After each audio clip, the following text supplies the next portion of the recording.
Good morning. But flash flooding caused by excessive rainfall is possible. Where portions of Maine, including the following areas: Androscoggin, central interior Cumberland, central and southern Somerset, Cumberland, Waldo, Highlands, interior York, Kennebec, Knox, Lincoln, Franklin, Oxford, Saginaw, portions of New Hampshire, including the following areas: Belknap, eastern Hillsborough, Merrimack, Carroll, Colas, Grafton, and western and central Hillsborough. When? From 11 a.m. this morning through late tonight. Low pressure will bring periods of heavy rain and some thunderstorms to the forecast area today. Excessive runoff may result in flooding of rivers, creeks, streams, and other low-lying and flood-prone locations. Smaller creeks and streams may rise out of their banks. Flooding may occur in poor drainage and urban areas.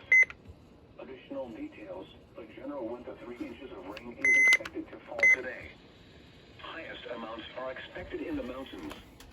However, south of the mountains, slower moving showers and thunderstorms may develop and also pose a risk for flash flooding, especially in normally prone urban areas. Hikers and campers should keep a close eye on the weather and be alert to any subsequent statements or warnings.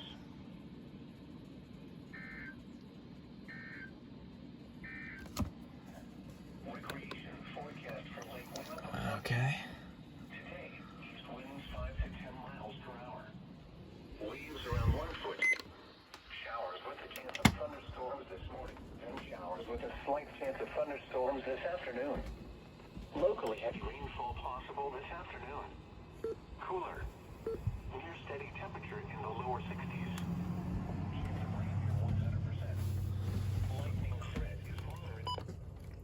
Well, that was a little bit of a wake-up call. I had to get up literally right now at 7:10 for work anyway.